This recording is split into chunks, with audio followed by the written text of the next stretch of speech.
All right, everybody. Thank you for joining us on this lovely, still September evening. A little something different tonight, trying to take you behind the curtain on the business and the importance of networking.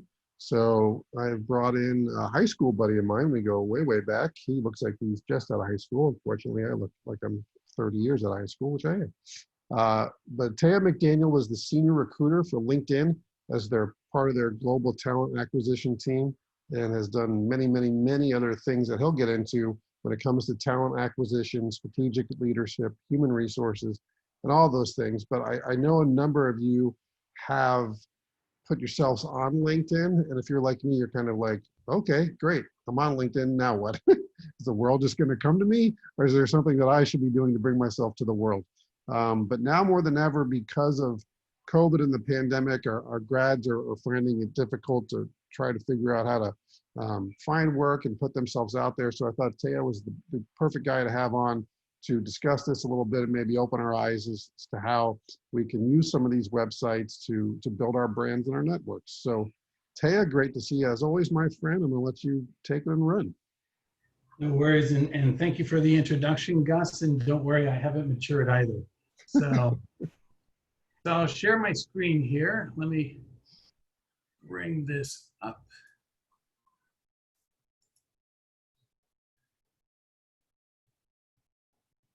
Okay.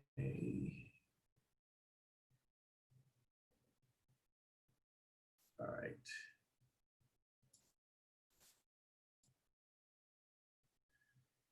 Okay, is everyone able to see LinkedIn Lab? Yes, sir. All right, perfect. Okay. All right, so this is going to be a LinkedIn Lab. I'm Taya McDaniel, talent acquisition, human resources, and people leader, North America, LinkedIn alumni. High performance, respect, integrity, and transparency is how I operate. I've got over 15 years of talent acquisition HR experience. I've actually helped companies save millions of dollars, get 5-star Glassdoor ratings. I've helped grow businesses, including one client that over the course of 4 years, they grew from 100 million in annual revenue to nearly 4 billion, and from 70 employees to over 300. Clients and companies I've worked for include Fortune 20, Hewlett Packard, Big Four, Accenture, and the largest professional global network in the world, LinkedIn. As a recruiter, I am often headhunting into other businesses. Those businesses have included Amazon, Apple, Google, Facebook, IBM, Oracle, just to name a few, including Big Four finance and Big Four advisory companies. What is not on my LinkedIn is also the fact that I actually got a BFA from Boston University School of Theater, College of Fine Arts in acting, directing, and writing. While I was there, I actually convinced Sir Ian McKellen to do a Shakespeare workshop. After graduating at Riverside Theatre Works, I developed their acting school that now enrolls nearly 1,000 students per year. I also became the director of dramatics at FIT in New York. I have been involved in over 100 film, television, and theater productions as a producer, a director, writer, casting agent, set designer, costume designer, prop maker, combat fight director, and stunt coordinator. Movies that I've worked in have included actors such as Robert De Niro, Will Smith, and Arnold Schwarzenegger. Clients that I've worked with have included Marvel, Disney, and Mattel, which has gotten me to travel around the world. I have written, directed, and self-produced about 15 of my own plays from Boston, New York, Los Angeles, and Melbourne. And I've also worked in Tokyo, Dubai, all through Europe and South America. And I currently have a film in post-production, a feature that is shot on 4 continents, 9 countries, with nearly 150 actors on a zero production budget, just to prove a point. So that's what's not on LinkedIn, but recruitment pays a lot more than some of the other stuff. So I am currently with WT Partnership North America. It's a company that has branched off of Australia, been around for 70 years, but we've been in North America for 5 years. We have a few different clients because we work on large construction projects as advisors. So these are some of the clients that we have that you may recognize their icons. In fact, right now we're also working on the Greater District, Business District of Aloha Stadium, which is now called Nasset. So we are located in everywhere from Toronto all the way to Honolulu, Hawaii. And what we do is basically 3 different service lines. We do P3 advisory. If you can imagine, if you're a school, university that wants to expand laboratories, studios, accommodations, a stadium, then we can bring in a third-party developer, and over the course of 35 years, you would be basically leasing that property to eventually own it. We also do project delivery, which is basically sometimes protecting the client from themselves when they have bigger ideas in regard to their construction wants, and then also cost management to make sure that we're within budget. So, but this is really about you and who you are. So the question is, how do you wish to be perceived? And in today's audience, it's really about what you put out there content-wise is also how individuals are going to see you as a professional. In any job, you are either helping a company make money or helping a company save money. So if anyone, if Gus, if you can unmute everyone, I'd be curious to hear, what are the jobs that you think make money? Stand by. I will unmute one and all. I think I can do that. Okay, so I'm going to call on people instead. I'm going to start with Devin White because you liked his beard. Devin, you want to take a crack at that question? Oh, let's see. What jobs make money? Like office jobs or something like that, like banking, business owners. Okay. Anyone else want to take a crack? It looks like Renan. I hope I'm pronouncing that right. Let me find you. Go ahead, Renan. Hello? Yeah, Hello, can you hear me? Yes, sir. No, I think people who are selling a product and buying stock from something end up making are the ones that are making money because they're buying stock from something and they're selling it at a slightly or regulated price. Anybody that's selling something and putting in money to make money, essentially. But I mean, again, what jobs make money? Well, I mean, by definition, a job, you're kind of expecting an income when you do it, right? But I don't know what jobs would save money. Maybe an accountant. Okay, all right. So how about this? How about sportscasters? If you're a sportscaster and a lot of people love to tune into you, are you helping that station make more money? Okay, so that's a role that helps make money. Okay, roles that help save money, well, that could be the office manager who is able to find a vendor that can supply the same needs of the business, but at a lower price. It could be a recruiter that helps a company not have to use external recruiters that charge, large prices to find people. It could even be the janitor. And the janitor, you may think, well, how do they save the company money? Well, if they keep the place clean and germ-free, less people are getting sick. And also at the same time, if they're picking up all the messes, well, less likely for someone to get injured and less, legal battles potentially. So as a sportscaster, you're someone who can help a company make money, because if you draw attention, people are going to be interested in you. So I want you to think for yourself, what are you as a brand? What are you as a professional? And instead of like, Gus right now, turning off the mute, okay, there's a quote from Shakespeare, "To thine own self be true." Because these days people are looking for genuine people, okay? We're a bit over, fake people, so we want to see genuine people. So if you start off by being yourself, being genuinely yourself, that's a good way to start off with your brand. Now with LinkedIn, a lot of people have it, and as Gus mentioned before, not a lot of people know what to do with it.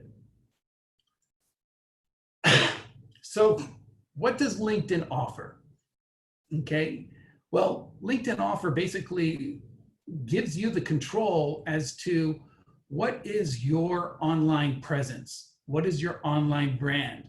I mean, you may have Instagram, you're at the party, you got a, drink in your hand or whatever. But the thing is that LinkedIn has a pretty strong platform. So if you inundate it with what you want that content to be, then that is one way to strengthen your brand. Also, it allows you to connect with friends, classmates, faculty, other professionals. You can also do research on what your competitors are doing or people that you emulate. Hey, I love that person's career. I love what they do, on their station. I love their hook lines, okay? So, and also at the same time, you can do some research as to what are you seeing happening out there in terms of industry trends? What's the ingenuity that's going on out there that maybe you can apply? If you're in production, what's the latest equipment that people are using? Or what's the equipment that people tend to be using more often? Or, as a person who is maybe looking for a job, well, what are the headshots looking these days? Are they full color and are they vertical, or are they black and white and horizontal? Because things go through cycles and they also change. So what's the strength of LinkedIn? Well, there's about 3.3 billion people in the world. There's about 775 million knowledge workers in the world, of which in 2019, LinkedIn was connected to about 660 million. Now that number is probably closer to 700 million, which is 93% of the knowledge workers. For my industry, only 4% of recruiters do not use LinkedIn. And the thing is that, of the 92% that do use social media, 4%, don't know what they're doing, but 87% are on LinkedIn and utilizing it. And again, from a power perspective, if you are utilizing it, then you're actually using it in your favor. If you're not utilizing it, well, your competition's using it. So you're not taking advantage of a realm that you could be actually mastering. So taking a guess, okay, right now at 660 million, that's about 85%. If it is close to 700 million, that's 93%. 71% of LinkedIn members are international, foreign to the US. Anyone want to take a guess? What percentage of Fortune 500 companies have a presence and utilize LinkedIn? Everybody's unmuted, so anybody can unmute and answer that question. Also, Tay, a couple of people want to know what a knowledge worker is. Knowledge worker is a professional, whether it's a student, white collar worker, sportscaster, someone who is working for a company or is a business owner. Thank you. Brandy took a guess at 85%. 100%. 100% is correct. So what percentage of millionaires and billionaires are on LinkedIn? I'm going to keep going with 100%. What was that, Devin? 3. 3%. Okay. The number is actually 50%.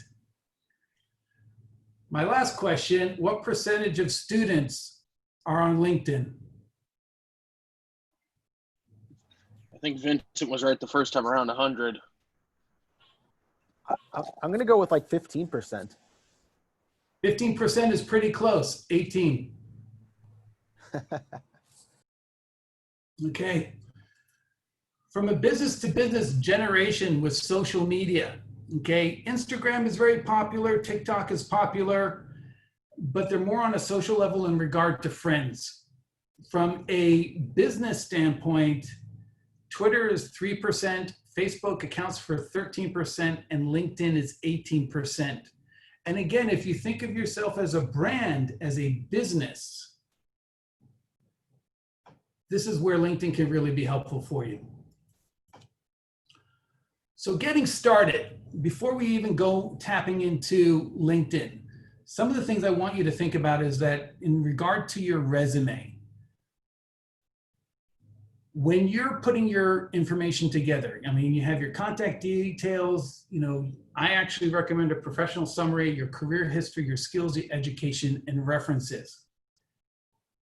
The thing is that you need to also understand, well, who's reading this, whether it's a casting director or a recruiter. There's some great recruiters out there, but they are far and few between.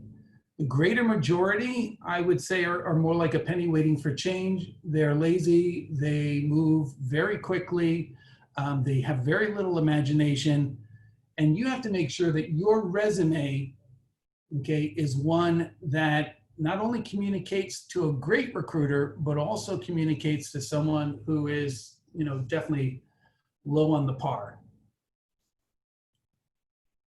So imagine for yourself, you know, casting director, assistant, a hiring manager, a client is sitting in an airport 10 minutes before their flight, going through a ton of resumes.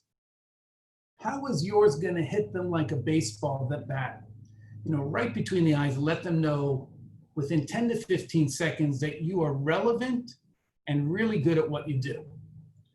So I have a timer here.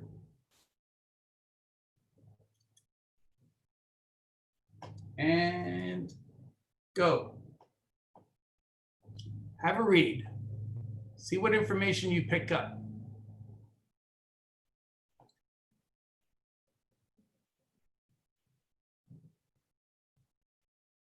And stop. So this is what I want to know, and this is nothing, you know, bad against Chris whatsoever, but I read tons of resumes. And I'm curious is, does anyone know where's Chris Burns live, according to the resume?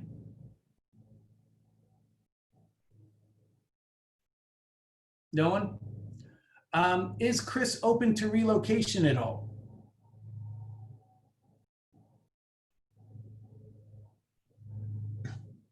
So then let me ask you this. How long has he been doing what? For whom has he been working for? And from reading the resume, can we tell it all? Do we have an inkling that he's good at it? So the question is, who is Chris Burns? There was no information that indicated what quality of person and type of worker he was, only the places that he's worked at. Mm-hmm. So Taya, let me interrupt for a second because I want to ask. Yeah.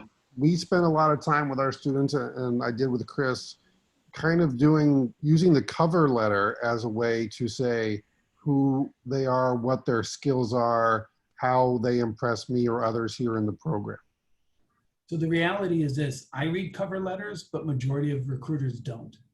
And so whatever's in the cover letter and is not in the resume, then you run the risk, and the greater risk, that the recruiter won't see the difference. I mean, won't see the information you're looking to provide. So again, we don't know, you know, and here's, you know, the answers. Okay, Chris didn't provide a location where he's at. He also didn't say that he's open to relocation, because you may be in Florida, but if there's a station in North Carolina, Boston, New York, who may be interested in hiring you, tell them that you're open for relocation. How long has he been doing this? Well, it looks like he's been, working for 4 years. Who has he been working for? Well, WWE, ESPN, Fox. Is he thinking like a professional or like a student? Okay, because also his email address is a school email address, not a Gmail. And the other thing too is that, while he has like intern and so forth, those are relevant, but overall, it winds up speaking about, okay, hey, I'm in school and I'm making the transition.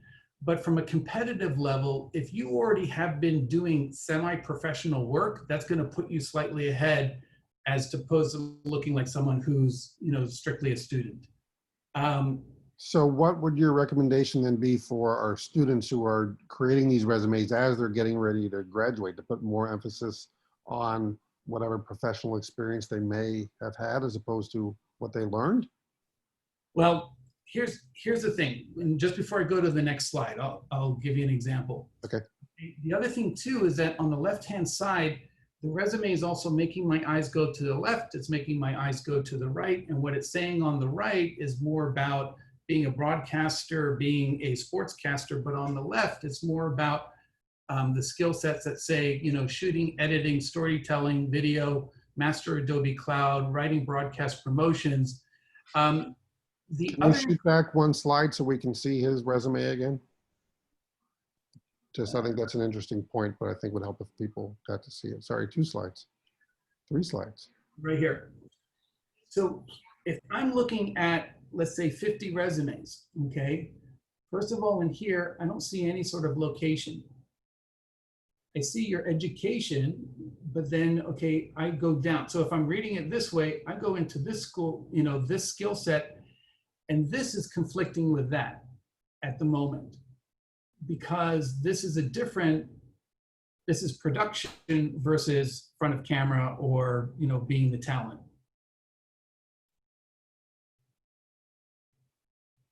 The other thing too, in terms of references are great, but I wouldn't necessarily provide the actual phone numbers or email addresses yet. I would say, upon request, because sometimes what happens is recruiters will use that information, have no interest in the candidate whatsoever, but they're using it to find contacts to potentially do new business with.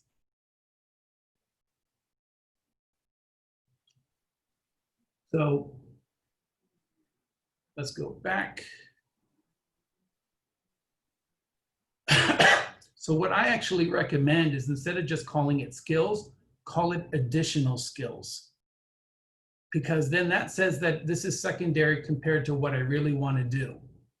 If my resume is really about selling myself as a sportscaster, that's my primary goal. And this stuff would be additional skills. The other thing too is that saying like dealing with tight deadlines, fast learner, you don't always want to just like say, oh, I'm good at writing and so forth. You want to try to show elements of that. But here's what I actually recommend as the beginning of a resume. So take a look at that. I'm going to give you 10 more seconds reading that.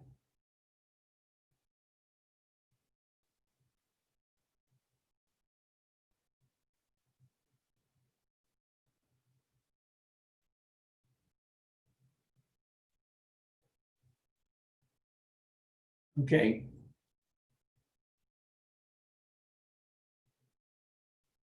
So I looked up his phone number. It's a New York area code. So I figure he's in New York. But right there for address, I'm putting New York City or anywhere you need me. And then I made up an email address, crispysports247@gmail.com. The phone number, and then right there giving a title. What do I want to be? What are you looking for? You looking for a sportscaster? Hey, I got it in the top line. Play-by-play commentator, right in the top line. An interviewer, a writer, production. Yeah, I could do that too. But those are more towards the back end of that line versus the front end. And then right away, giving you a quick synopsis as to, well, what have I been doing? Because what are recruiters looking for? What have you been doing? For how long have you been doing it? With whom have you been doing it for? How do you do it maybe?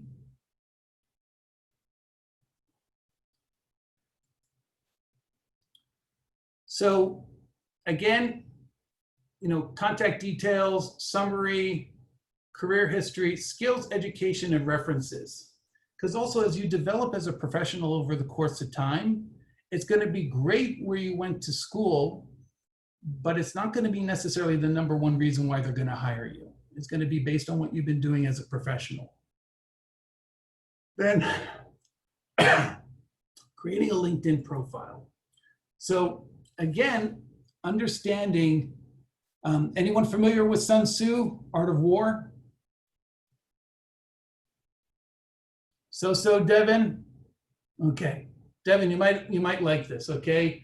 Oh, I only really know just like it was like a quick quote from a Family Guy episode, and that's about as far as I go. I know the book, I've never actually read it. Okay. So 5th century BC military strategist. His writings have been used in the corporate world. It's also been used as a game plan for the Allies during World War II, who won the war. So know thyself, know thy enemy, 1,000 battles, 1,000 victories. And what it really is saying is that, well, know yourself, know your strengths and weaknesses. What are you capable of doing? What are you able to deliver? What are the things that you still need to work on? And at the same time, understand, like if you're in an interview, you've done your research on the people that you're about to interview. You're not going in blind. You know the information that they're seeking. So how do you prepare yourself to be able to answer those questions in the right way? And also on LinkedIn, how do you present yourself in such a way that you're providing them the things that they're looking for on your LinkedIn profile? So you want to go to linkedin.com if you haven't already and create a LinkedIn profile. It is free. You want to pick a picture. Anyone want to take a shot as to what do you think is probably the best kind of picture to have?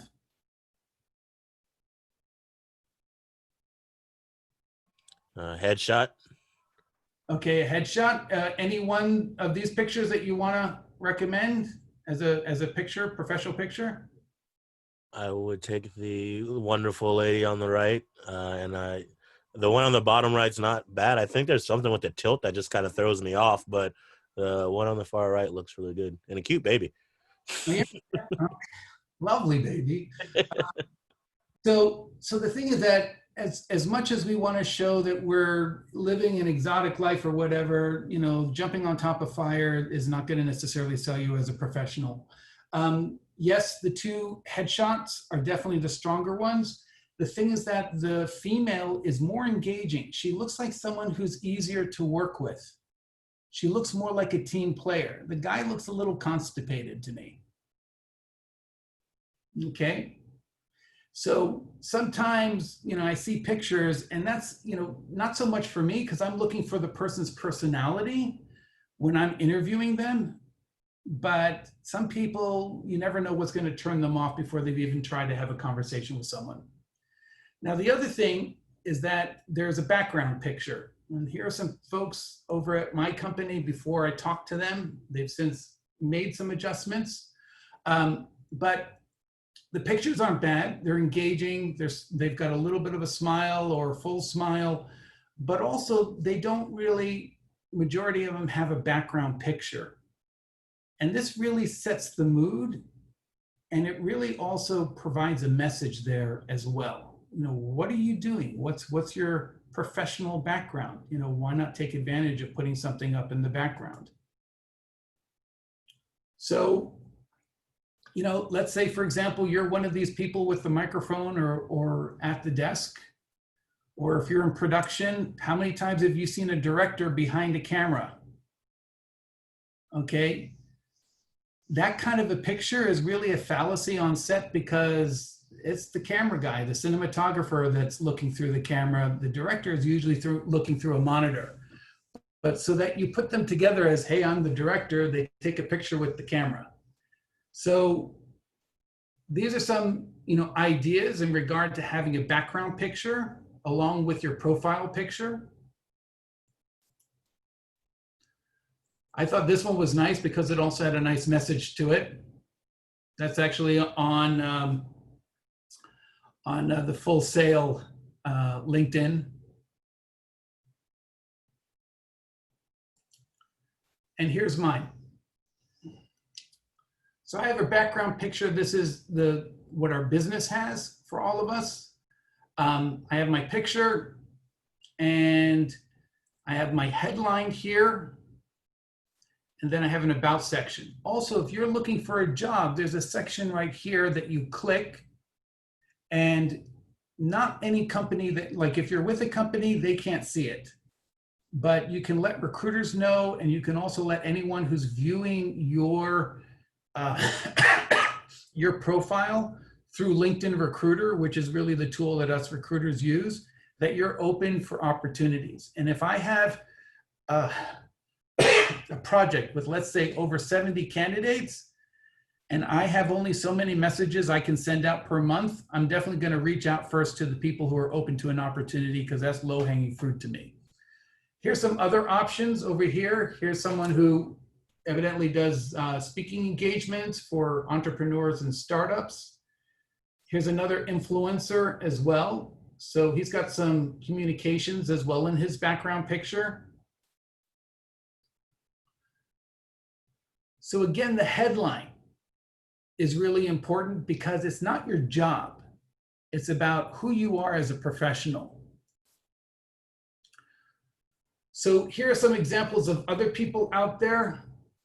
This one, I like her. She's a bit aggressive in regard to publicizing herself. #1 publicity expert on Google, president, the publicity hound. Call and ask how I can help you with your PR and social media.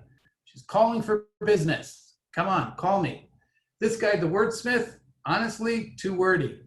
I don't think he says enough as to, well, he didn't spend enough time to make it short enough to be interesting. Let's just say that. So don't give them a job title. Tell them what you do. Like myself, HR, like TA stands for Talent Acquisition, HR, and People Leader. North America, that's where I'm doing it. LinkedIn alumni, hey, might know what I'm doing. High performance, respect, integrity, and transparency. That's really how I operate. You may say highly engaging play-by-play commentator and interviewer with pre and post-production experience, WWE, ESPN, Fox. Wow. So that will catch people's eyes and tell them basically, hey, this is what I do. Your about section, I want to know, hey, attract me, make me want to read more. How long have you been doing this? What is the experience? Do you have other experience? Have you ever managed a crew? Okay. Have you done a production? Who have you done it for? Okay. How are you better than other people? Now in sales and in my role, look, anything over 100% always looks good. Okay. So think about, in what you've done, did you solve any problems for the company? Okay, if you were doing broadcasting for a university and you know what? You did it so well that more and more people were tuning in. That's, and if you were able to put that into numbers, well, in 5 months, we got 100%, we hit 200% of our target audience, from where we originally started. Nice number. Okay, so here's me. Take 15 seconds, have a read.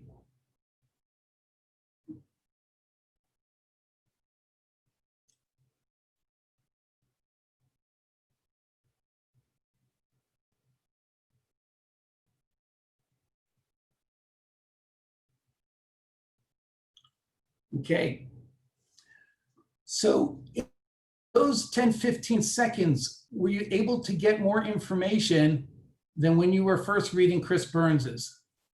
Just give a nod.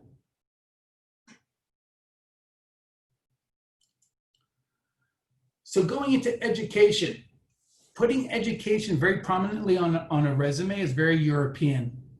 In Australia, where I lived for over 6 years and had my own recruitment agency. Oh, mate, what school did you go to? What team do you barrack for? It's like all these questions as to, am I one of you or am I different? In fact, when I hadn't picked a footy team, they didn't know how to talk to me. And it was like, oh, maybe you don't understand the rules. I'm like, have you seen an NFL playbook?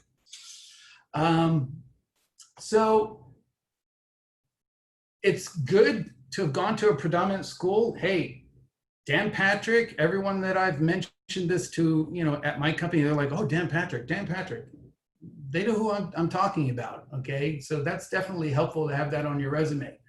But again, make sure that your email address is like a non-school email address. If you've done any professional work, okay, you want to make sure that that's in that opening about section, talking about that before you really talk about internships or, being the gopher on a channel or a runner. And that's, again, going back to what I said before, is that if I have two individuals to interview, more likely than not, the person that has professional experience is going to have a leg up on the person who hasn't had any professional experience. In fact, when I was recruiting for one of the top CPA firms in the nation, they had a tendency to want to pick 4.0 students, but people who had never done a job before. So that meant that they were really good test takers, but not necessarily good professionals. So definitely, in your headline, hey, recent graduate with a 4.0 average. Well, 4.0 is very impressive, but highly engaging play-by-play commentator and interviewer with pre and post-production experience, WWE, ESPN, and Fox.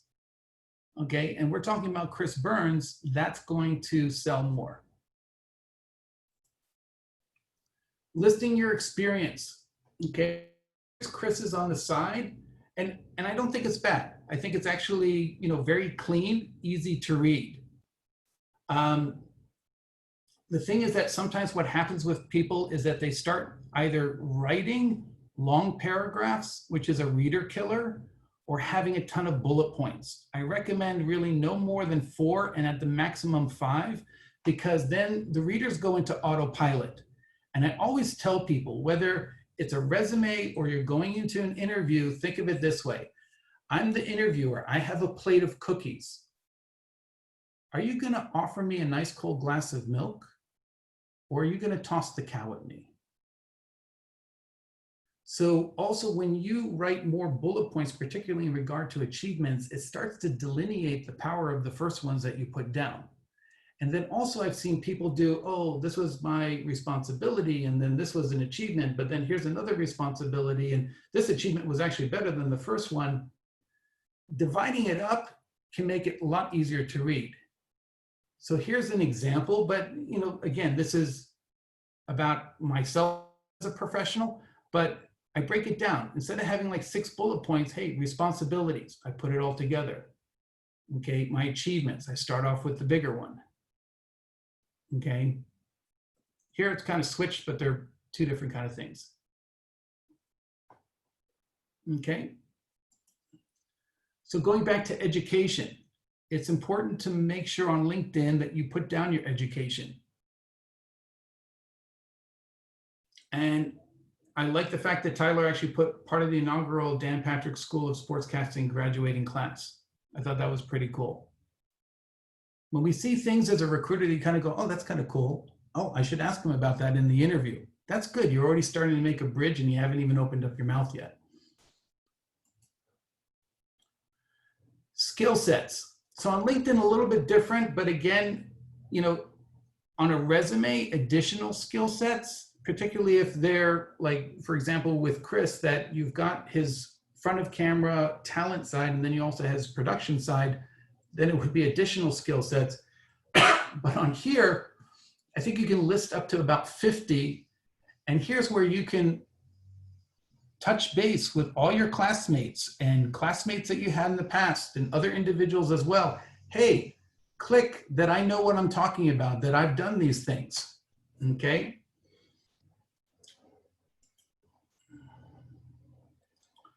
Get recommendations.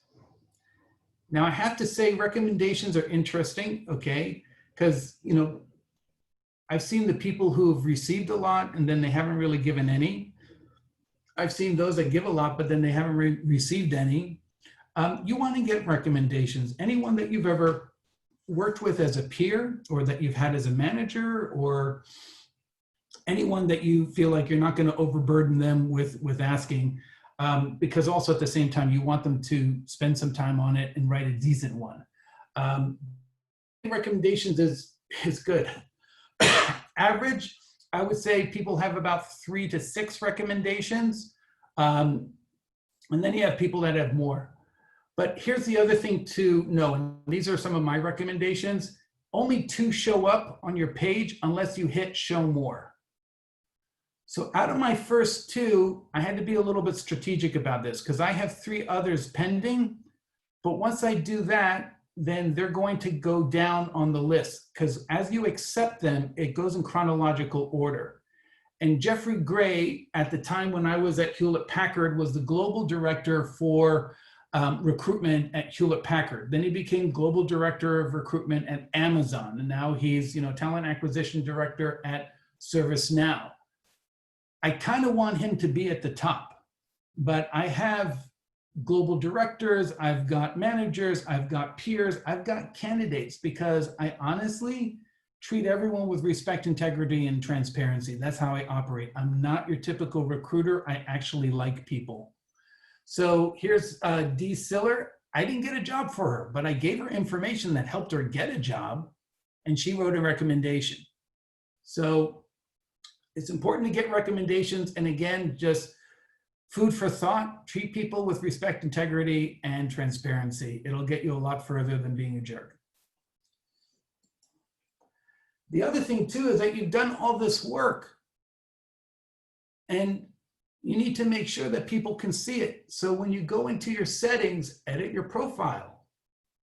Let people see the things, because sometimes like I'll look and it's like, okay, yeah, they don't have a background picture. That's, a lot of people don't, okay, but there's no profile picture. That's weird, okay?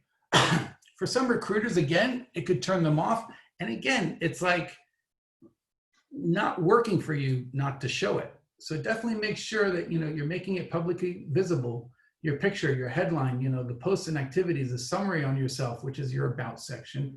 Okay, current position details, past positions, details, languages, courses, everything under the sun that you can add to it. So we've talked about the resume, and basically it's cut and paste. You have your resume, okay, and I will tell you, most recruiters, we prefer to receive a resume as a Word document, because as we're interviewing, we're often cutting and pasting and putting things into a screen form to send to the hiring manager.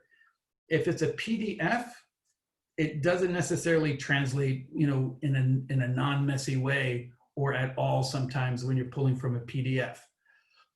The other thing too is that when you're doing like your bullet points, copy and paste from Word with the bullet points, because you can't really make bullet points in LinkedIn, but you can copy and paste it and put it into LinkedIn, keeping your bullet points. Sorry, go ahead. I also tell people too, on a resume, big numbers, companies, WWE, ESPN, Fox, on your resume, those things should be in bold. And someone's going to say, oh, Vincent, why did you put that in bold? It doesn't look professional. You can say, this crazy guy used to work with LinkedIn, went to high school with Mr. Ramsey. He had this idea, but okay. The truth of it is this, just the fact that they mention it is a good thing, because when they read resumes, they're going 120 miles an hour. Putting something in bold is like a visual speed bump. It forces them to look at it. Now, you can't do it on LinkedIn, but you can do it on your resume. Now, we've gone through profile picture, cover, headline, about section, experience, education, skills, endorsements, recommendations. Who are you going to connect with? What's so important about connecting? Oh, I don't connect with anyone who's not in my industry. Really? Do you know what that ballet dancer's or uncle and aunt or cousin or sister do? No, you don't necessarily, but they might be the connection that you're looking for. And Taya, before we move on to connections, I want to ask one thing in my ongoing effort to be as vain as possible. I think our program is unique in so much as we're the only sportscasting bachelor's degree in the country. And I feel like we teach a lot of the elements of working in this industry that aren't taught or taught very well in other institutions. So for a student who's coming out of our program and maybe hasn't spent a lot of time, getting opportunities to work outside of, what they've done for us in the school, how would they best highlight that on their resume as their experience? Because their experience with us in some ways is unique compared to every other school in the country. yeah, and if I wasn't clear about it, the thing is that it's about the positioning on the resume. And I think that when you're earlier in your career, it's okay to have it towards the beginning, but as you move along with your career, you're not taking it off, but you're putting up more of your experience. So, and the other thing too is that it's kind of like if someone said, oh, I went to law school. Oh, where'd you go? I went to Harvard. That has a different credence to it. And I would imagine also with the Dan Patrick School of Broadcasting, Sportscasting, that has that same kind of oomph to it when you're in a conversation or if someone's seeing it on your resume. So for now, for those who are, when they're first graduating, selling that and selling the skills that they learned in our program should be kind of front and center. Well, I think this, okay, on a resume, if someone's looking for, like sometimes they have minimum requirements. Do you have a BF? Do you have a degree? Okay, they're gonna obviously look and see, do you have a degree?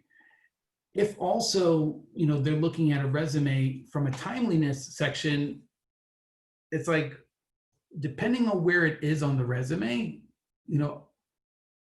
like the issue that I had with Chris Burns' resume is that it's not linear, and you had two elements between the skills and his current experience that were conflicting with each other.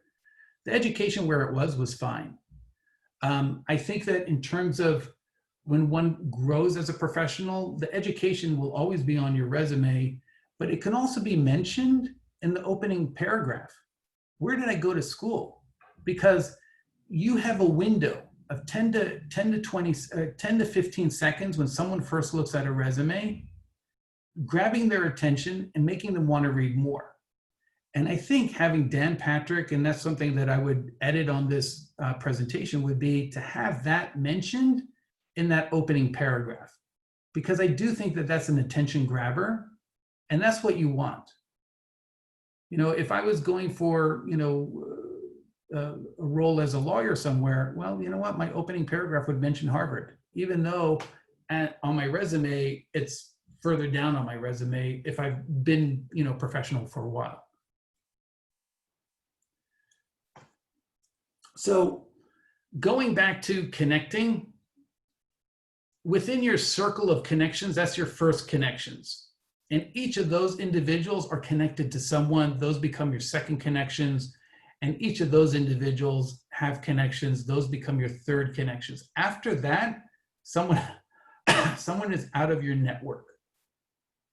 And the thing is that, what? Sorry to interrupt again, but I think Brandy has a question. Okay, Brandy. I'm sorry, I don't want to interrupt the flow. I think I work over in the international department. So I work with a lot of students who are international who don't have work experience here in the States. And so sometimes they feel that including some of their course director awards or things like that included on their resume have proved that they are a reliable candidate, as well as their attendance when it comes to working. So I was just curious, I know you had mentioned, I know we teach the students or share with the students to be authentic with their experience, but also being humble. to learning more. So how do you, as a student, seamlessly share that you're confident in what you're doing, but you're also coachable? So what's your suggestion to a resume or in a LinkedIn profile to be able to display that kind of work ethic? And I know that's a hard balance.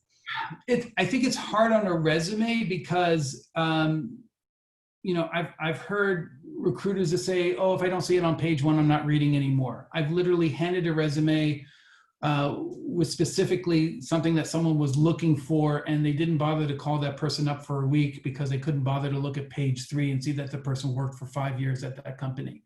So I think on a resume, it's a little bit more challenging. I think but in regard to the education section, treat it also maybe like a job in regard to, hey, didn't miss a day of school, you know, was, you know, awarded. You know, you can even add what projects you did on LinkedIn. You know, what were the projects that you worked on? You can even have people that you worked on different projects, or let's say, hey, we decided to shoot a segment, and there was a team of 5 of you. Well, each of you could post that on LinkedIn as part of your LinkedIn profile, the projects you worked on, and also comment, oh, you know, Stacy was wonderful to work with, and you know, Devin was awesome, and you know, he was, you know, reliable, and Stacy, you know, wrote such a perfect script, or whatever it is. Hey, this day and age, okay, you need the support of those that you're working with. And that's also something too, the stronger network that you build right now in school, the better off you're going to be out there, you know, as a professional, because you're already coming from a strong network. So I don't know if I really answered that question in regard to humble and at the same time. You did. That's great. Basically, in the area where you would put a work experience bullet, put that bullet into your, basically your, as a student, that was your job. Is that what and then have your peers that you work on projects with give each other recommendations? Yeah. Is that sums it up? The other recommendations, and you can also put down what were the different school projects that you worked on, and your peers that you worked with can also make comments on it as well. Okay. Okay, about, you know, how great you were, because that's the other thing too. Like, we think about student, but this is really the launching platform as a professional. And if you characterize how you present yourself as a student as, hey, I treated it like a professional. I am, you know, as someone looking to hire someone, so more game to grab someone like that. I mean, of course, you know, I'd like to also know that you enjoyed, you know, college and so forth, and you did fun things as well, but that when it came down to your studies, you treated it like it was a profession. Because then you're going to simulate into the professional world that much easier. That makes a lot of sense. Thanks for sharing. No worries. So who do you connect with? Well, guess what? Unlike Instagram, Facebook, you know, some other things, people don't necessarily have to like you to connect with you. It's about business. So I say, hey, connect with friends, enemies, you know, whoever. Classmates, faculty, colleagues, managers, people you meet. Hey, you on LinkedIn? Okay, your dentist, the doctor, you don't know who they're connected to. Recruiters, even though they're usually a pain in the butt, but recruiters, and they usually have pretty good networks as well. Other people on LinkedIn, and I'll show you how. And oh, there's this guy, Taya McDaniel. He's got a few connections, and some of his connections have like over 50,000. So I welcome everyone here to connect with me. And how do you go? You go to their profile, you know, you hit connect, you add a note, you've got up to 300 characters, and I'll show you this. And what do you say? Hey, Tyler, I went to high school with Gus Ramsey. Let's connect. I have a solid network with some that have over 50,000 connections. You never know how it may come in handy. I'm also using this as an example for class. So write a message, because also the fact that, oh, you know someone that I know? Oh, we have mutual connections? Okay, you know what, maybe I'll connect with you. So sometimes you get people that, you know, LinkedIn will say, oh, here are some of your invitations. Well, Martin's, you know, add Cole, you know, no picture, no nothing. I don't know who this person is. I don't know. There was no message. Okay. He's also connected to Kevin Colas. Okay, but I didn't connect with him. Nice Beta Thailand. Yeah, it's not even sound like a person, okay? Like maybe that's their business and they want to connect with people, but, and then Jerry Roberts had no sort of connection to him whatsoever. So I was really kind of puzzled as to, okay, why are you looking to connect to me? You know, so sometimes question who's connecting with you. You know, you don't want to just connect to anyone, you know, who just might be fishing out there. I don't mind if people connect with me and then they try to sell me something because I can always ignore them.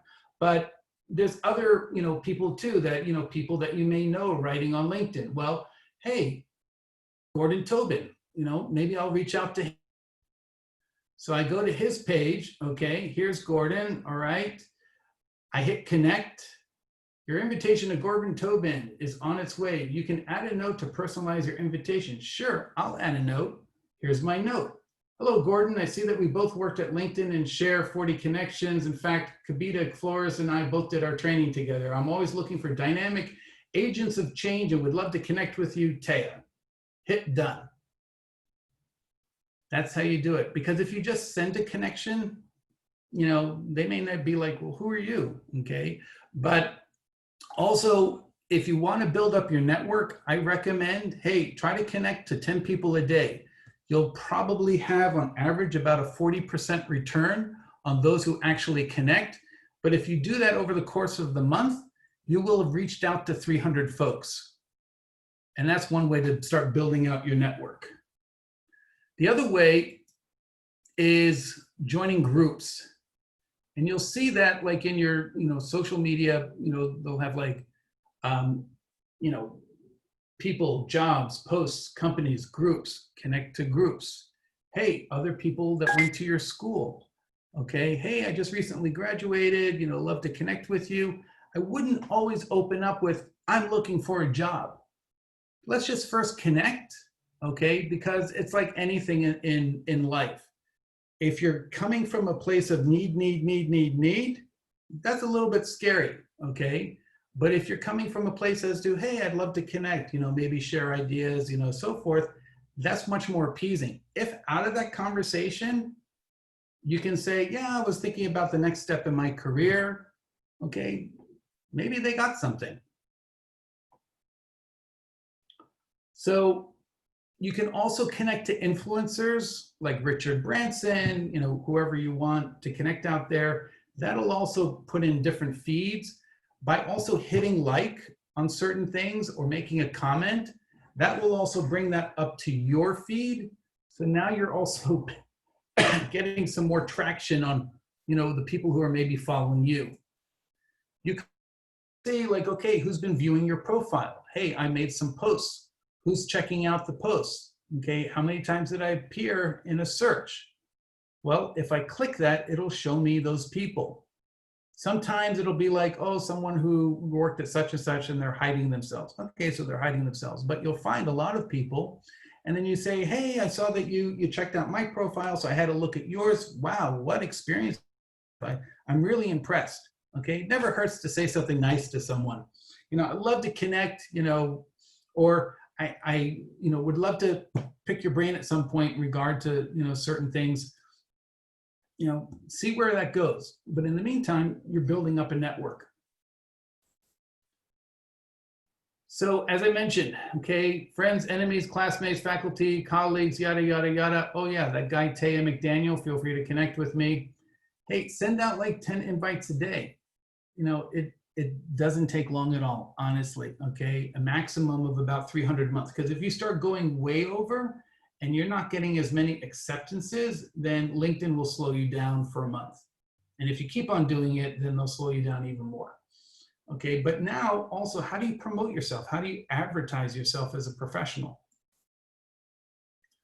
So one of my clients, I showed them this as an example. Here's this guy, Dario. And Dario, he was working his LinkedIn profile. He had all these posts going up.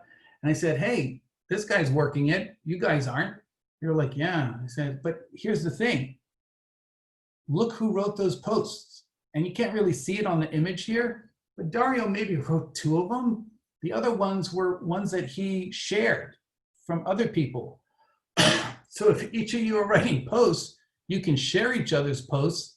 And that means that, let's say if you're in a class of 30 and you're writing like, you know, a post a month or 2 posts a month, and everyone's doing that on average, think how many posts you could be sharing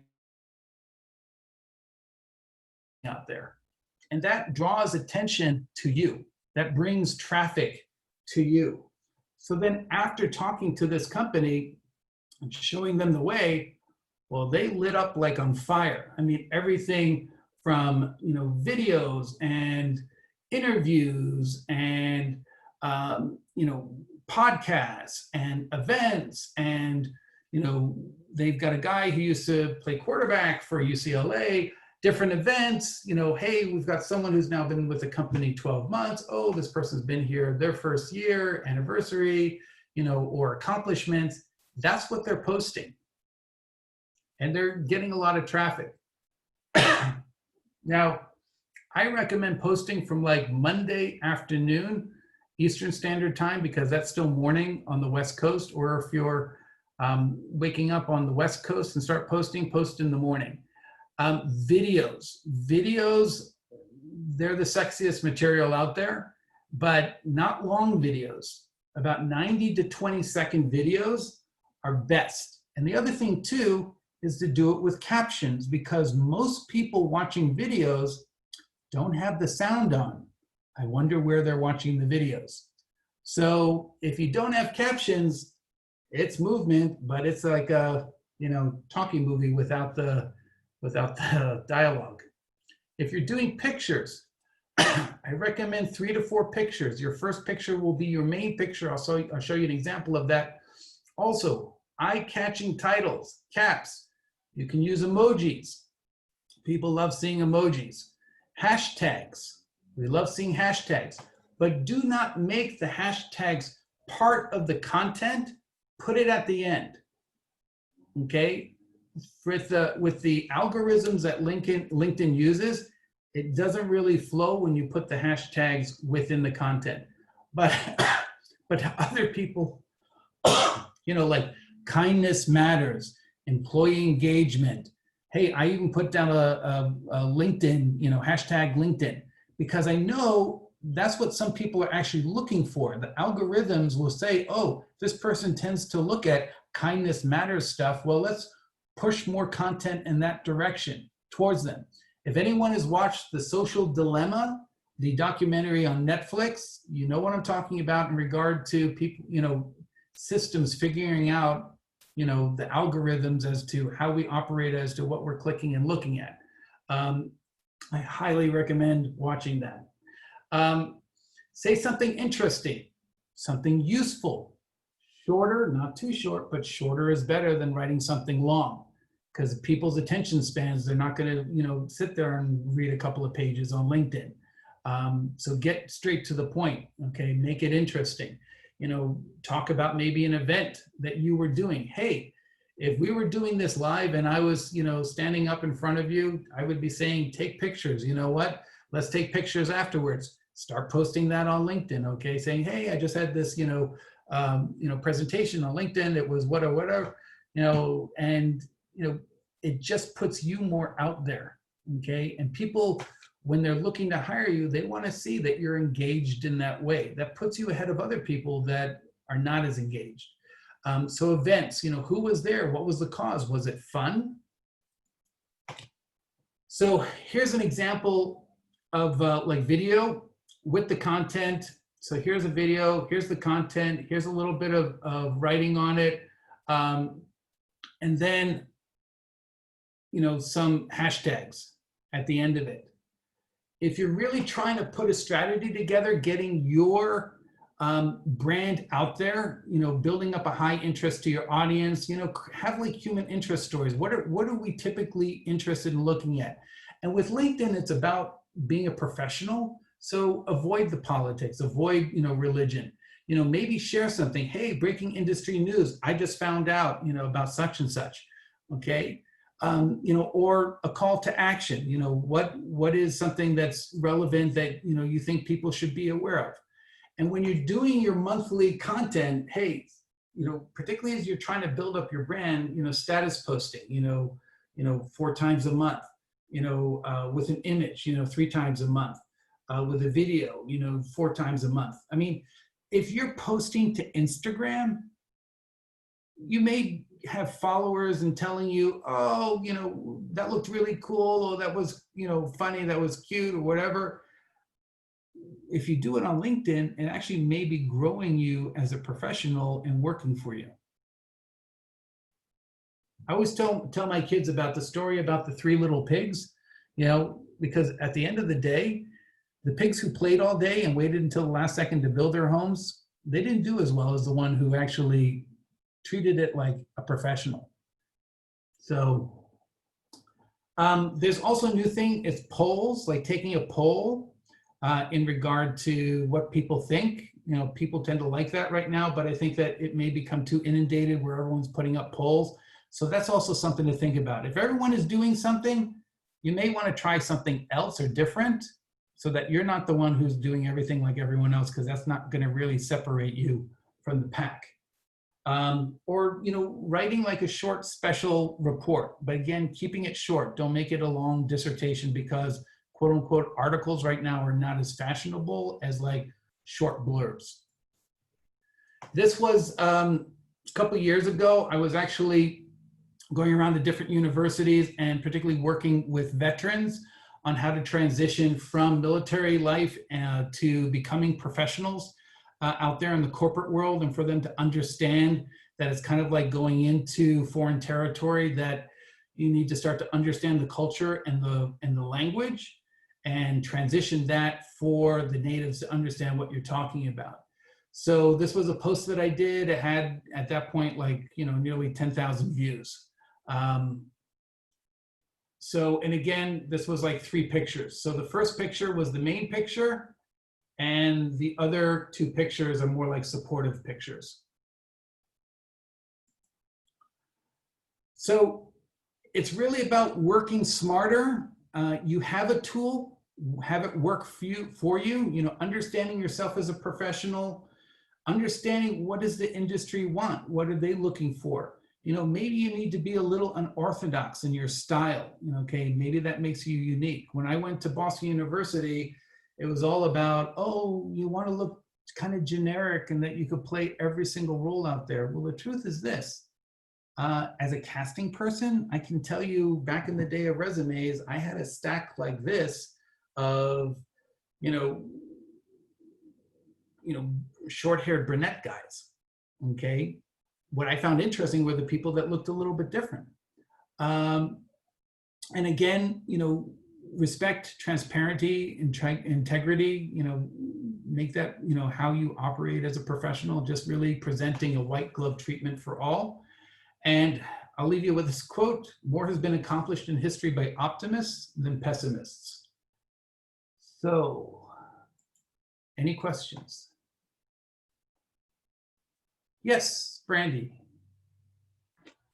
That was a clap. I'm sorry. I just wanted to clap, and thank you for your time today. No worries, no worries. I know it's not easy talking to an empty crowd, or what seems like one. Yeah, a little easier than trying to do comedy to an empty crowd. Oh, I'm sure. As you can see, I'm broadcasting live from my kitchen. Just kidding. I love what you've done with the place. Oh, yes. I have an AV team following me around town. There you go. Someone had. But I really appreciate your experience and expertise. And I work in the international, as I mentioned, department. And I know that a lot of people are looking for ways, and have found a lot of good work through Facebook, but that's always been with friends or people that they've personally known.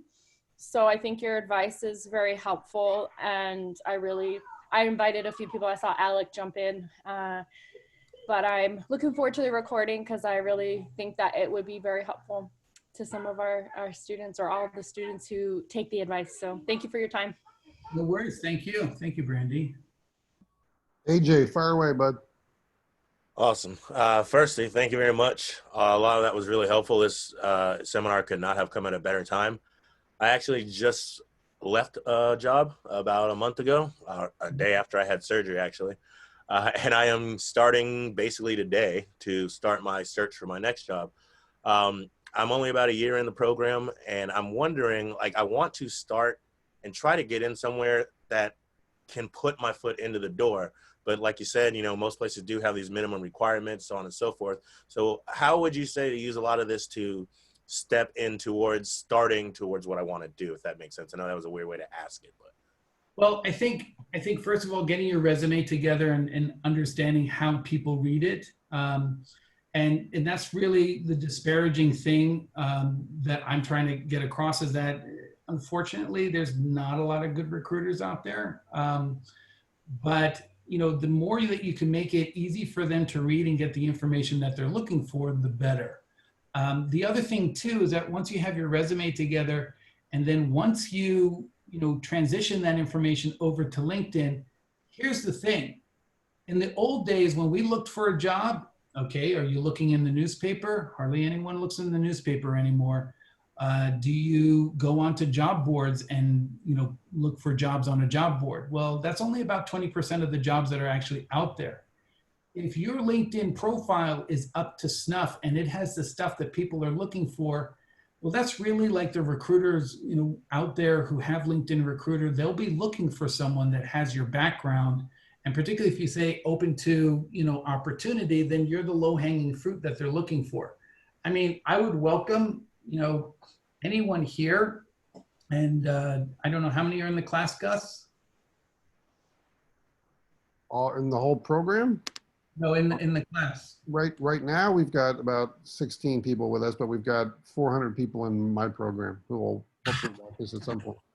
So I do have a day job, but one of the things I would also say too, and this hasn't been part of the slide deck, is that you have a on your toolbar at the very top, it says jobs. You click jobs. You can actually tailor it as to the kind of jobs that you're interested in seeing.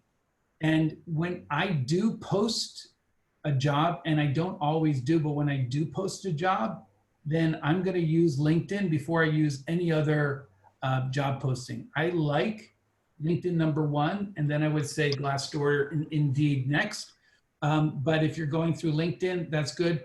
I would also look at Glassdoor from the standpoint of, if you apply for a job, take the name of that company, put it into Glassdoor, see what people are saying about that company, because you don't want to necessarily go to a place that has a terrible reputation. At the same time, take the name of that company, put it into the search bar on LinkedIn, and it will populate people, okay? And from those people, you would be looking for who's the talent acquisition director or the talent acquisition manager or the recruitment manager. If they don't have anyone that says talent acquisition or recruitment, look for the HR manager and try to connect to them. Don't mention the job right away. Just try to connect with them. Hi, I'm always looking to connect with strong professionals, in the industry. I would love to connect with you.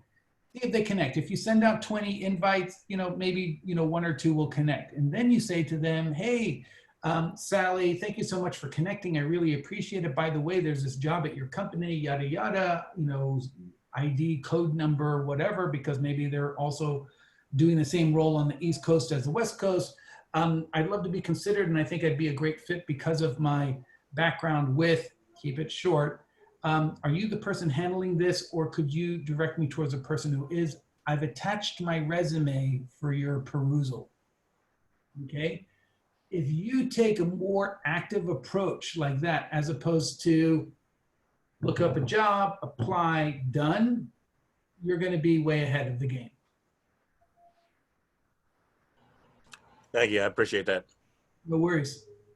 Wendy wants to know if all LinkedIn profiles are real. I would probably guess no. Me too. Yeah. But then again, I don't think all Facebook profiles are real either. Agreed. so you kind of answered a question that I had in your answer there to AJ. So if you're a student in my program, it's okay to be aggressively trying to find the hiring people at places like ESPN or Fox or wherever. And when's a good time to reach out? I mean, if you know, our students are with us for either 20 months or 29 months, depending on if their campus are online. I assume you're not going to want to try to make a connection when you've only been in the program for like 3 months. So how far out from graduation would you recommend, hey, this is the time to start trying to connect with these people? They'll know that you'll be coming available soon. I would say once you have your resume, once you have your LinkedIn all sorted out and you're ready to get a job. Because the thing too is that you connect with someone, yeah, you can have a little bit of lead time. Hey, you know, you can also say things like, if they're connected to me, hey, Taya McDaniel, who used to work at LinkedIn, recommended I connect with you. He thought it would be really advantageous. Okay, that saves the time of me saying like, oh yeah, I'll make a recommendation to connect. Okay, or, you know, to say something along the lines as to, you know, I was really impressed with your profile. Would really love to connect, you know, with more professionals like you. Please accept my invite. Once you connect with them, that's when you can start the rest of the conversation. And in terms of aggressiveness, I mean, I would think be like a duck, okay? Above water, you're cool and calm, okay? But under the water, you're paddling for your life, okay? Anybody else with a question? Hi. Neil Fisher, go for it, bud. Hey, Tej. First off, thanks, you know, personally from joining us. As we started before, you know, bringing up the MASH, I'm an older student. I turned 50. So basically, I'm trying to transition from print journalism.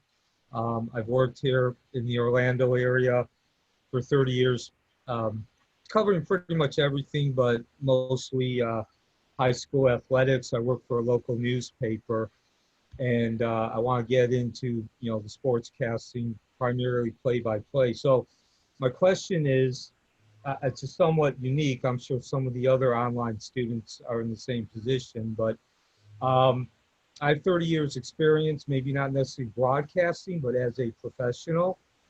So how would what I've been told, I've talked to 3 or 4 other people about resumes in LinkedIn, and they said what you want to do is you want to put your broadcasting experience at the top because that's your future, that's where you want to go. So my question is would you agree with that? And then how do I also, you know, make my experience stand out? Again, not necessarily, I don't have a lot of experience broadcasting per se, but I do have quite a bit as professional. It's not like, you know, I'm going to come in and not know, you know, how to act professionally. Okay, so here's the thing. Remember when I had the slide that said, like on my own, over 15 years of talent acquisition, HR, blah, blah, blah, blah, blah, blah, blah. Okay, so you can lump it together in regard to over 15 years of such and such, even if it's over 30 years, because the reality of the situation is that there is ageism out there. And so you don't want anyone sort of like, particularly the gatekeeper who, you know, I've met gatekeepers that really shouldn't have been because they let go of a lot of good people that the hiring managers would have loved to have hired, but they didn't even get a chance. So my recommendation is that, you know, what's the difference between saying you've done something for over 15 years and saying that you've done it for 30 years? 15 years. Well, if you said that you've done it for over 15 years, 20 years is over 15 years, 25 years is over 15 years, 30 years is over 15 years, but the perception is different and gives you more of a chance. The other thing too is that when you go sort of past the last 10 years of experience, you don't necessarily have to put everything down that you've done, but you can actually do a summary saying, prior to this experience, I also worked in, you know, ABC. Right. So okay. Without any date to it. So you're not saying, oh, I did this for 10 years, I did it for 15 years. You're just saying prior to this, you know, this time in my career, I did these other things. that, that way you're listing it and letting them know. Make sense? Yeah. So like on my resume, what I did was, again, I put my broadcasting experience at the very top. And then right underneath that, you were talking about additional. I put additional, and then I wrote various print publications. And then right under that, I wrote the name of the publication that I've been working for, which is now 14 years. So, but I didn't list like all the different publications I worked for. So here again, okay, so Neil, what do you want to be? Do you want to be a sportscaster? Yeah, and specifically play-by-play. So let's say I'm a penny waiting for change, as good as the village idiot when it comes to recruiters, and I am looking for a sportscaster, and I look at your resume, and I'm looking for someone, you know, in your area, okay? If you put underneath your contact details in your title, sportscasting, I all of a sudden go, oh yeah, this is what I'm looking for. You're feeding it to me. And then underneath that, if you say over 15 years of, well, what have you been doing, you know, overall in your career, whether it's been 16 years or 30 years, what has it been? But just say over 15 years. Okay. Okay. And then who have you done it for? Any companies that, you know, someone would have recognition of. Okay. Or like worked for a newspaper, did you compete against a bigger newspaper and you got viewership away from them? So like, for example, I competed against, you know, Apple, Amazon, Facebook, Google, you know, all these other companies. I mean, LinkedIn, Accenture, and Hewlett Packard are recognizable names, but I could drop those other names, which actually makes me sometimes, if I didn't have such strong companies, makes me more relevant. It keeps me in the arena. Can you see my screen, what I've put up, this segment? Uh-huh. Yeah. So again, I'm kind of trying to lead the reader. Here's a title, okay? And instead of, you know, director of talent acquisition, technical and non-tech, you know, multi-industry, think about, well, what's your, you know, hook that you want to be and what they're looking for? Sportscaster. So that's got to be on the line, okay? This additional line is more about how I do it and what I've also done, more related to recruitment. But then the important thing here is this short paragraph. Over 15 years of full cycle agency, internal, in-house, national and global talent acquisition experience, inclusive of HR and 8+ years of management. In that one sentence, I've given a whole summary of my career, okay? Working closely with C-level, I've saved companies millions, earned 5-star ratings. I'm already starting to tell you, hey, I'm better than your usual lot, okay? And so this again is to, hey, I can write a long dissertation about my career, but I know the attention span of the reader is going to be short. So I want to hit them relatively quickly, okay? And, you know, from startups to the world's largest professional network, LinkedIn, Hewlett Packard, Fortune 20, Accenture, Big Four, you know, and that I also founded my own recruitment agency in Australia, which I sold, okay? So maybe,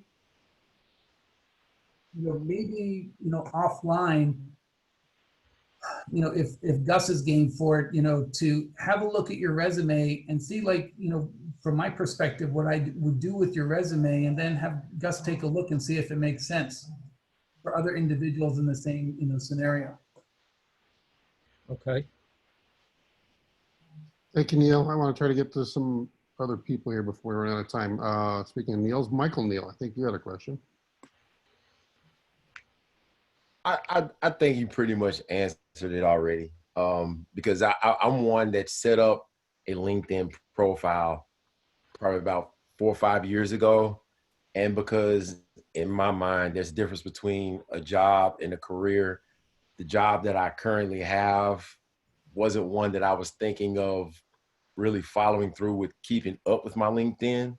And not until probably, about a month ago now did I actually start picking it up and starting to piece it back together. So I think you've already answered the question. Just being a student that has zero experience in the sports broadcasting industry, getting ready to graduate here in the next couple of days.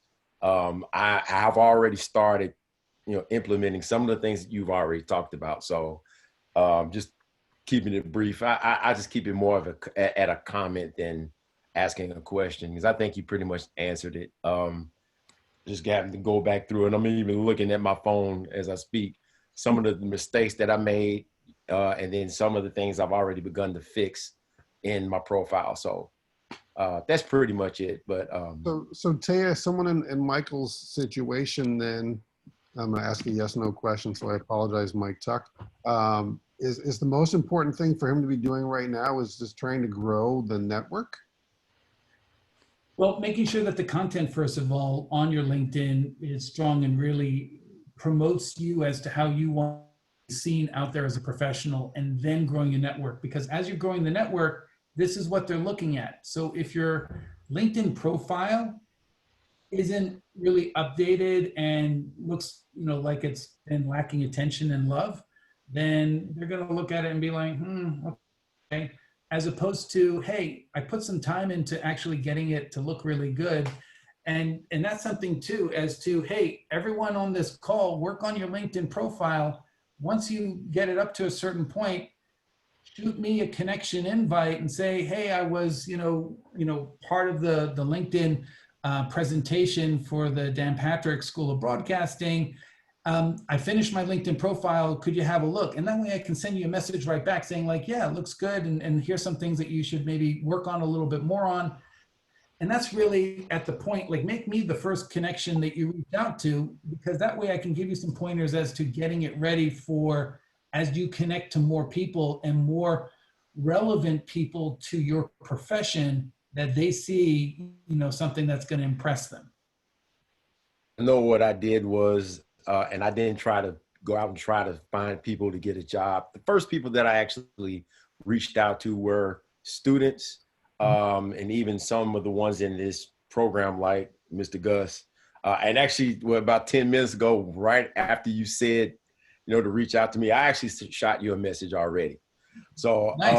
I'm in the process. I went from, I don't even remember how many actually that I had at first. I think it was around 6 people that I actually viewed my profile. This is after only a day. I've already had, I think it was, I'm up to 41. So I'm like, I need to make sure that I'm getting this thing right, because I've already had some mystery people looking at my profile, as well as probably a couple of my friends that's looked at it as well. But I'm like, okay, I'm gonna have to switch some things up, because I've worked for FedEx for a while, and that was the stuff that was at the top. And so I'm trying to push, I put sportscaster and brought, those kind of things to the top. And use the about section. Use the about section. Really tell your story and your headline as well to tell your story. And there again, look at my LinkedIn profile. My about section is longer than what I would have on a resume, but that's also where I kind of figure, well, people are looking at my LinkedIn profile, I'll tell them more of a story. But really, and also when you connect to someone like me, I've got a decent, I've got a decent network. So then that all of a sudden becomes your secondary network that you've attached to. That's not like the other person who may only have 6 connections. I've got, I had to sell, when I sold my business, I basically had to give up the LinkedIn connections I had then and rebuild. So I'm like, nearly 7,000 connections. And as I said, having worked at LinkedIn, you can only go up to 30,000, but if you work for LinkedIn, you can keep on going higher. So I have people that have over 50,000 connections, as first connections to me, which would then be second connections to you. Okay, that's understood.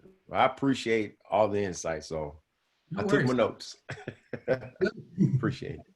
Hey, what's a lot of our students, and even I don't pay for the premium or whatever the level is there on LinkedIn. Um, and I imagine most of our students don't either because money's tight. Yep. What are some of the advantages to actually paying for that monthly or whatever it is to? And it can give you more insight. For example, if there is a company that you're looking to engage with, it will give you more insight. It'll provide some more information to you. I get it for free because I have the LinkedIn license through my business. But anytime that I've been looking for a job, I've actually done the LinkedIn premium only because it gives me a little bit more insight as to who I'm trying to reach out to. And you can discontinue it at any point. So even if you say, okay, I think it's like $39 for the month, it may be a good investment if you're looking for a job, but I don't think it's a absolute necessity when looking for a job. AJ, you have one more question? Yeah, I do. So Michael just kind of mentioned this, and I kind of have the same thing. He's been working for FedEx for a while. I've been working in the restaurant industry for a long time, and everything on LinkedIn kind of directs itself to offer me more restaurant information. Well, I'm trying to switch over to sportscasting material and things of that nature. Is there a way to kind of adjust the content besides, like, I mean, of course, liking as much as you can and everything, but is there any way to, kind of get the algorithm, I guess, to give you the content you're actually looking for instead of me seeing all these restaurant information and blah, blah, blah?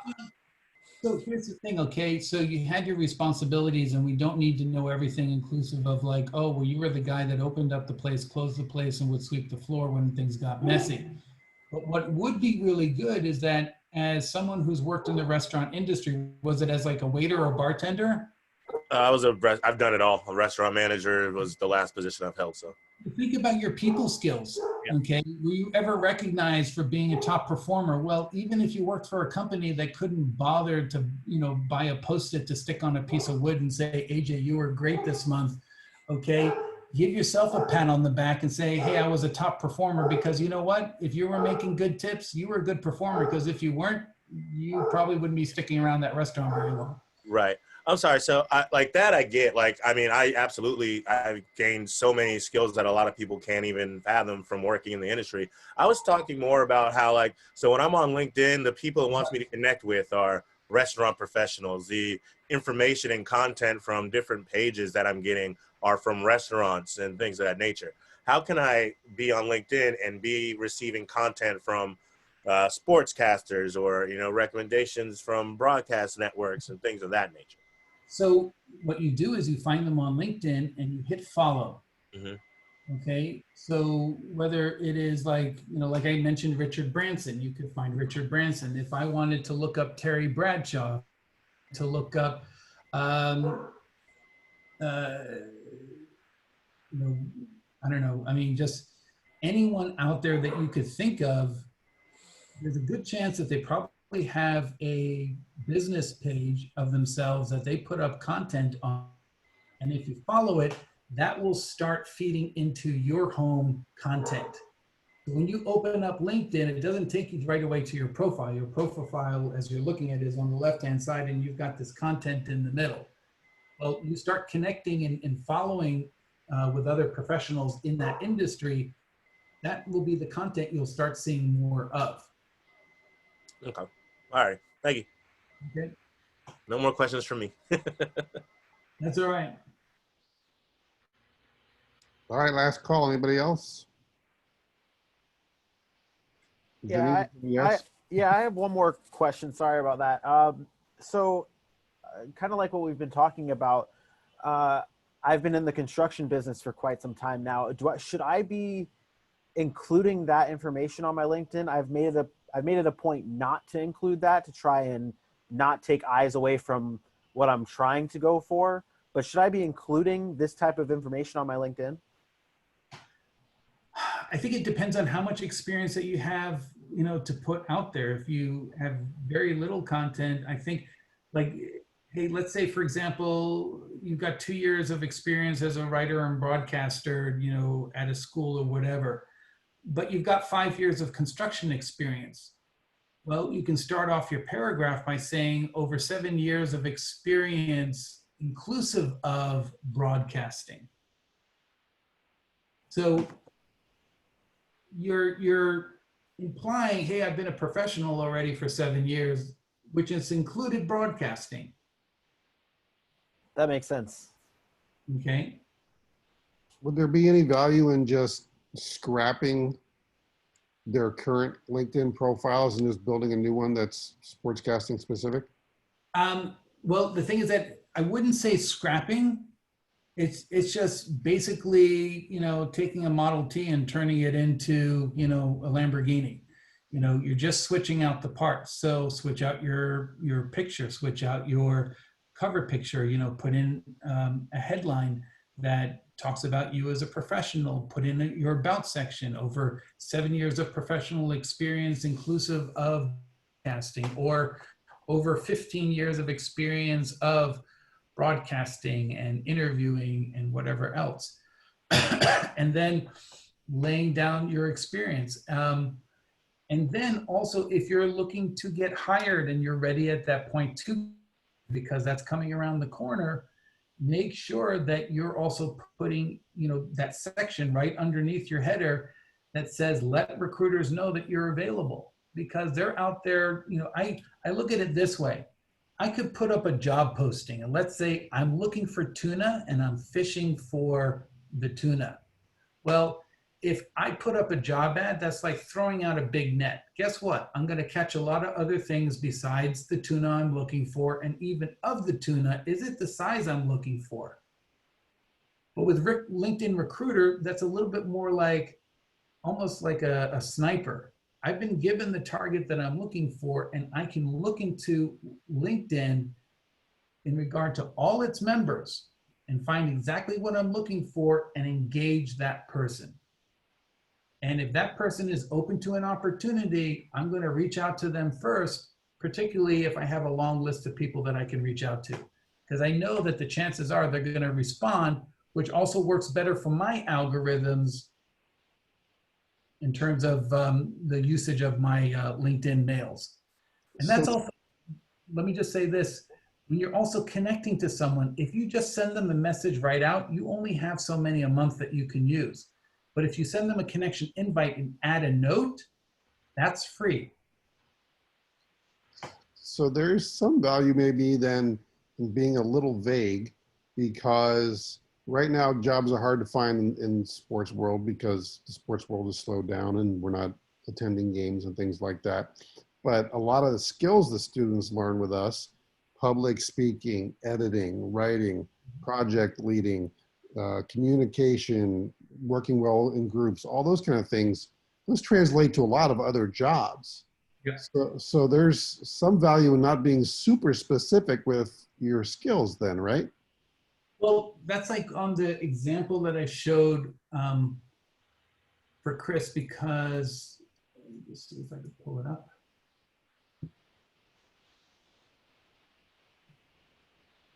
Okay, so for Chris Burns here, let's say ideally he wants to be a sportscaster. Well, play-by-play commentator, an interviewer, a writer, production.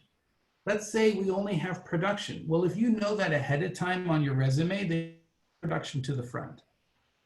Okay, but on LinkedIn, hey, this is my hook line as to everything that I am. So if there aren't as many sportscasting jobs at the moment, or if there's certain jobs that are harder to get, but you have the other skill sets to do other things, that's why I put down hey, this is my ideal / this is also my ideal / this is my secondary / this is my third interest, my fourth interest. And then give me a paragraph, spell it out for me. I'm not the brightest light on the Christmas tree.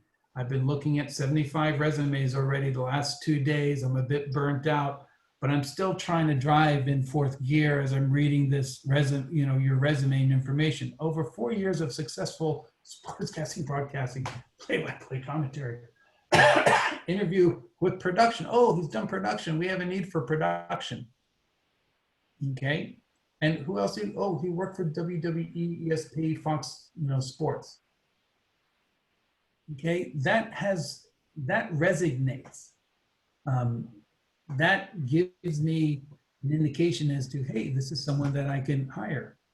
And not all recruiters think in the way, because when I interview people, I look for transitional skills. And I've been able to place people that weren't necessarily in the industry that someone specifically wanted them to be, but they had the skill sets that made a lot of sense to go into that other industry from another industry. So if you give them enough of a hook that they go like, well, you don't have certain things, but they can also do the writing and the production. Oh, that might be worthwhile for us. Got it. All right. Well, you've been incredibly generous with your time and extremely insightful. I think everybody learned something from this. I'm excited to share the recording with those who couldn't join us because there's lots of great information in there. Everybody obviously knows how to connect with Taya on LinkedIn, so please take advantage of that. Yep, please do. And thank you, everyone. I really appreciate the opportunity to meet you all and share this information. And I look forward to seeing the video myself. Thanks, All right. Taya. Thank you, Taya. Good night, everybody. Have a good night.